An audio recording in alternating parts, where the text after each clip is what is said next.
Halo teman-teman, hari ini kita kembali belajar di rumah untuk menghindari penyebaran COVID-19. Kali ini kita belajar dengan menyimak sebuah tayangan membaca itu asyik. Teman-teman, membaca buku adalah salah satu cara mengetahui isi dunia. Melalui tayangan ini kalian bisa menyaksikan bagaimana kecintaan proklamator kita Muhammad Hatta pada buku. Yuk kita simak bersama. Teman-teman, dari tayangan hari ini kalian akan dapat mengembangkan kompetensi berikut.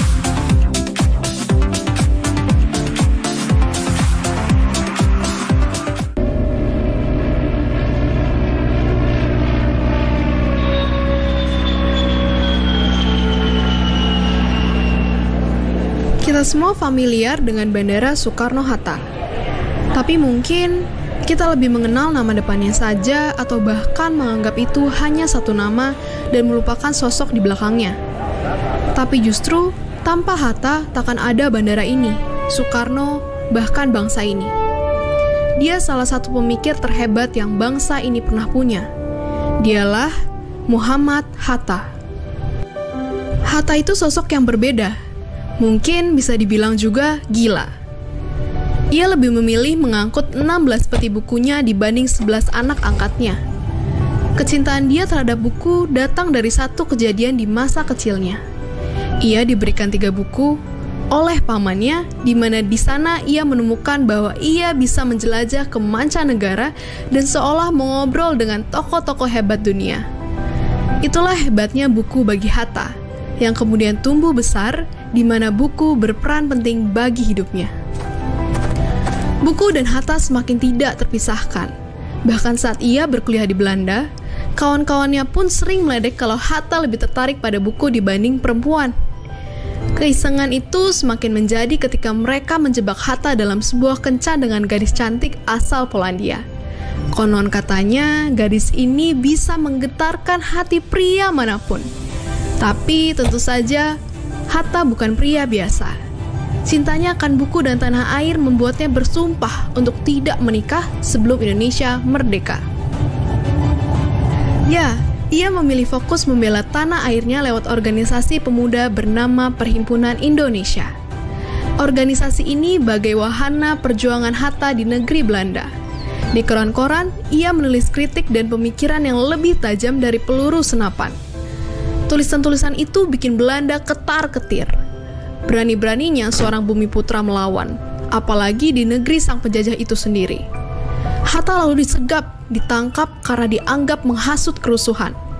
Akankah Hatta menyerah? Tentu tidak. Dalam kurungan penjara, Hatta menyusun pembelaannya. Lalu dalam ruang sidang yang mencekam, Hatta balik menghantam melalui pembelaan yang ia nyatakan dengan lantang dan tanpa keraguan. Hatta menuntut Indonesia harus merdeka. Dia menguncang hati lawan dengan pidatonya yang menggelegar. Hatta dibebaskan dan pemimpin baru telah dilahirkan. Kabar tentang anak bangsa yang mengguncang Belanda menggema hingga ribuan kilometer jauhnya.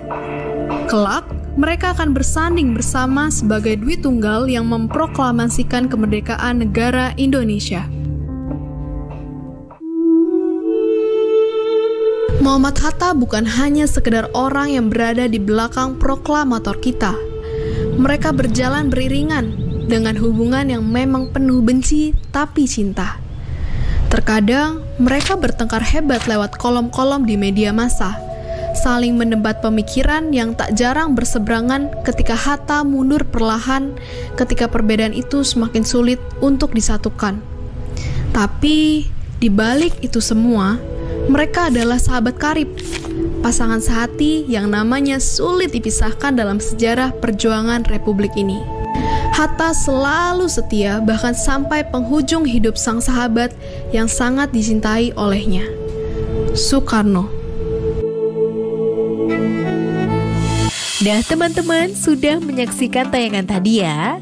Sekarang saatnya kita menjawab pertanyaan ini. Dari kisah Muhammad Hatta, apa manfaat membaca buku yang masih relevan dengan kehidupanmu saat ini?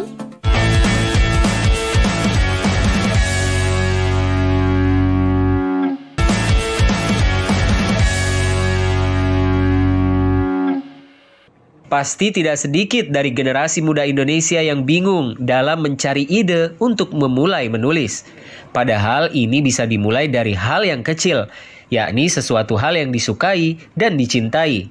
Hal inilah yang digarisbawahi Najwa Shihab. Temukan passion adalah kata kunci untuk memulai menumbuhkan kecintaan akan dunia membaca dan menulis. Penting untuk menemukan apa kesukaan dan kecintaan kita sebaiknya sedini mungkin. Orang kan selalu bilang ya, temukan passionmu dan kemudian berbuatlah agar passionmu itu bisa menghidupi kamu.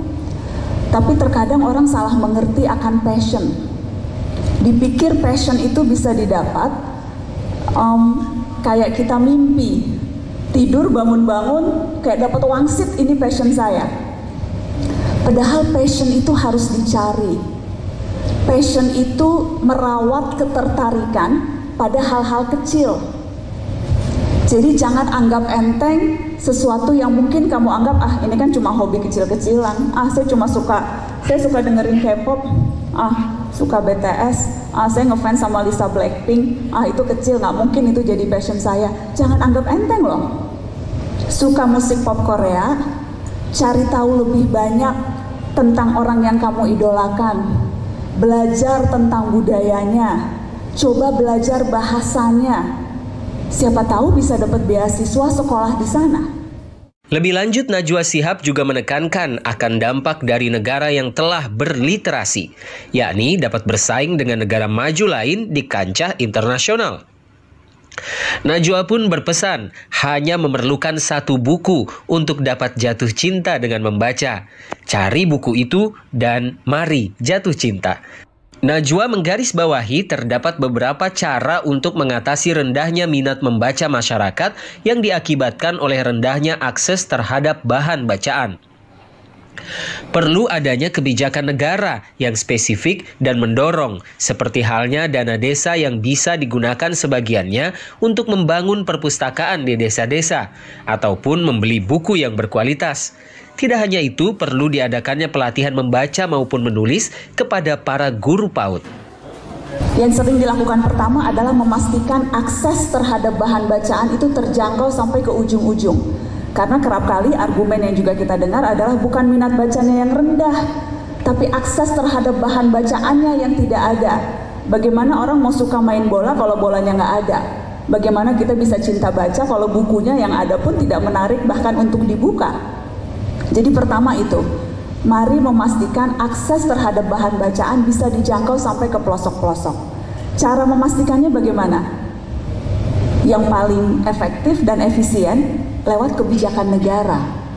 Karenanya mari sama-sama kita mendorong kebijakan yang dikeluarkan oleh negara, memastikan anak di paling pelosok sekalipun bisa dapat kesempatan untuk menikmati buku-buku yang bagus. Adapun hal lain yang dapat dilakukan adalah dengan memanfaatkan perangkat gawai yang dimiliki. Pasalnya, penelitian menyebutkan bahwa hampir setengah populasi penduduk Indonesia telah memiliki perangkat teknologi informasi. Ada banyak banget manfaat dari baca buku.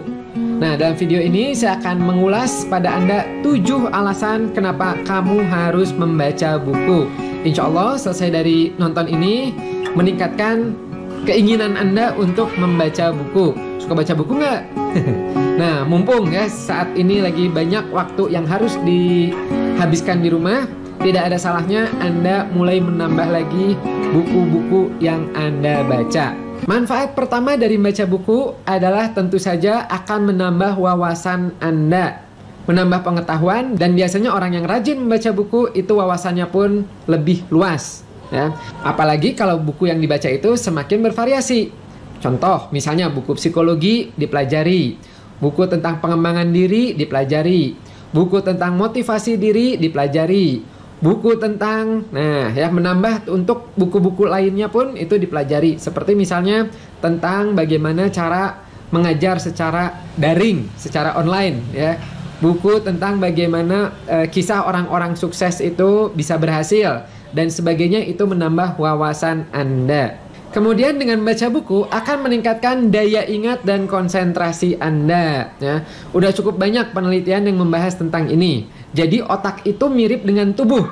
semakin dilatih semakin bugar ya, semakin kuat. Begitu juga dengan otak Anda. Otak itu bersifat plasticity. Plasticity itu dia bisa berubah ya sesuai dengan apa yang kita latih dan apa yang kita kembangkan. Begitu juga otak bisa mereduksi, bisa jadi pasif ya ketika otak itu tidak dipakai. Nah, semakin Anda rajin baca buku, semakin Anda banyak buku yang Anda baca, maka di saraf-saraf di otak ya, neuron-neuronnya itu akan semakin banyak yang terjalin, dan situ memungkinkan Anda untuk semakin tinggi daya ingatnya dan juga konsentrasinya.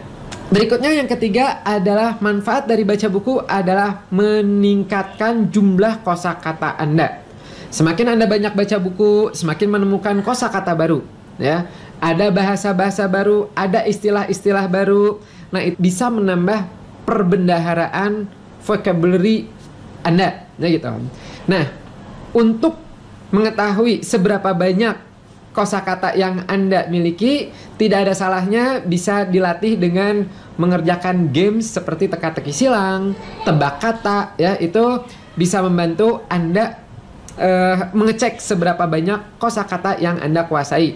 Juga game-game sinonim atau anonim ya, itu bisa membantu juga. Install aja di handphone, sekarang udah banyak ya permainan-permainan yang mengasah kosakata Anda. Berikutnya, manfaat dari Anda membaca buku adalah meningkatkan kemauan berpikir analitis Anda. Ya, jadi dengan banyak baca buku, ya, itu otak-otak Anda itu akan dipaksa untuk semakin aktif, dan juga kemampuan untuk memecahkan masalahnya pun biasanya meningkat. Disebutnya kalau dalam psikologi adalah coping strategi, ya, menyelesaikan masalah-masalahnya itu akan meningkat. Detektif-detektif itu biasanya rajin baca buku ya. Kemudian orang-orang sukses ya, itu hampir semuanya itu membaca buku. Bill Gates, Steve Jobs dan sebagainya itu baca buku. Buku tuh udah jadi makanan sehari-hari mereka. Berikutnya, dengan Anda rajin baca buku, itu juga bisa meningkatkan empati Anda. Ini ada penelitian menarik dari The New School of Social Research.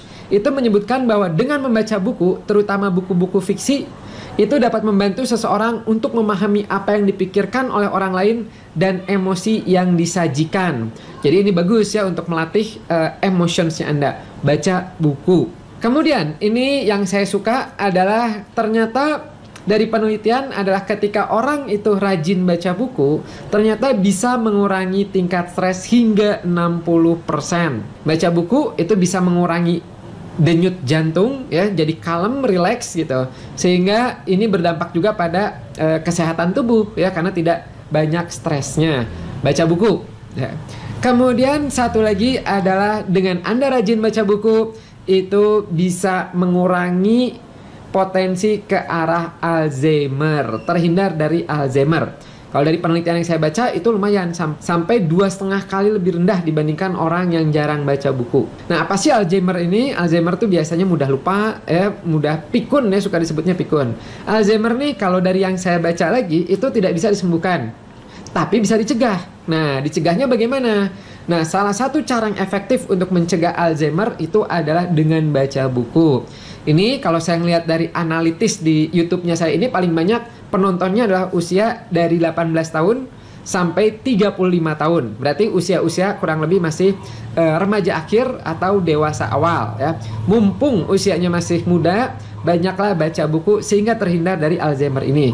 Bagaimana nih kalau Anda ternyata umurnya sudah 50 tahun lebih? Tidak ada salahnya baca buku ya. Siapa tahu bisa membantu Anda untuk ya tadi ya, dari 7 alasan ini. Salah satunya adalah mengurangi Alzheimer-nya. Sedikit cerita, guru besar saya ya di grafologi namanya Bu Erika Karos, itu umurnya Juli nanti itu adalah 90 tahun. Dan beliau itu hampir setiap hari baca buku. Itulah kenapa setiap kali saya komunikasi dengan beliau ya, membahas kasus-kasus tentang psikologi, tentang grafologi, meskipun umurnya udah 90 tahun tapi luar biasa encer otaknya, luar biasa dinamis ya, luar biasa lengkap. Bahkan di umur 85 tahun ya, berarti 5 tahun yang lalu itu beliau menemukan obat untuk kanker ya gitu di Amerika, di California sana. Kemudian udah gitu dipatenkan. Kebayang ya, umur 85 tahun menemukan obat untuk kanker. Gitu. Nah, mari kita sama-sama perbanyak baca buku. Semoga kita semua mendapatkan manfaat-manfaat dari baca buku tersebut. Nah, teman-teman sudah menyaksikan tayangan tadi ya. Sekarang saatnya kita menjawab pertanyaan ini. Berikan pendapatmu, bagaimana meningkatkan kegemaran membaca buku di tengah banyaknya masyarakat yang menghabiskan waktunya untuk sekedar bermain media sosial dalam gawai.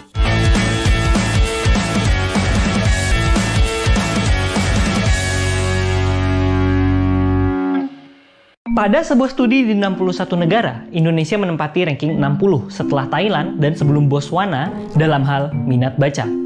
Dari 1.000 orang Indonesia, hanya 1 orang yang memiliki passion dalam membaca.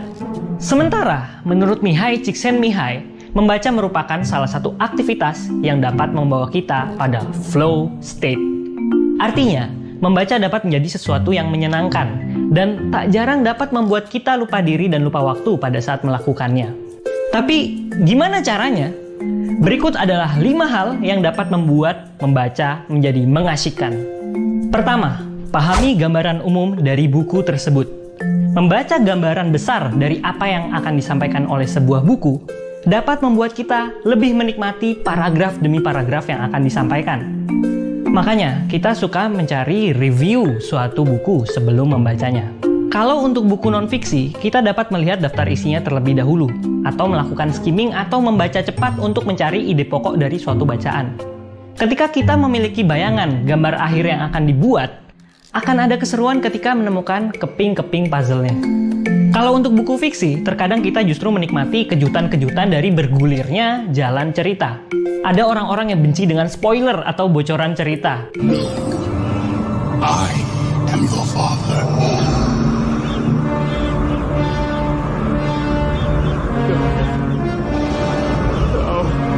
Nah, sebenarnya ada juga sih penelitian yang menunjukkan bahwa mendapatkan spoiler justru membuat orang lebih menikmati ceritanya. Kalau kita pergi ke suatu tempat yang belum pernah kita kunjungi sebelumnya, kita akan fokus kepada bagaimana cara supaya kita sampai ke sana. Tapi, kalau kita sudah tahu rutenya, kita dapat lebih fokus pada pemandangan selama perjalanan.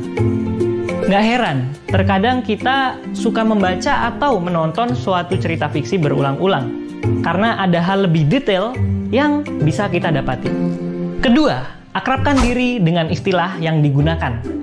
Ketika membaca buku yang penuh dengan istilah asing, tentu kita akan merasa tidak nyambung dan sulit mengikuti apa yang disampaikan oleh buku tersebut. Kalau belum pernah membaca buku-buku filsafat, tentu kita akan kesulitan untuk memahami sebuah novel yang menggunakan kosakata seperti eksistensialisme, solipsisme, realisme, kegelisahan ontologis. Makanya kalau kita ingin membaca menjadi suatu yang mengasyikkan, kita bisa mulai mengakrabkan diri kita dengan istilah-istilah yang digunakan di buku tersebut. Bagaimana caranya? Dengan membaca buku yang memiliki satu tema, atau bisa juga dengan browsing di internet, kita mengembangkan kamus di pikiran kita. Sehingga kita mampu memahami kalimat-kalimat yang disampaikan.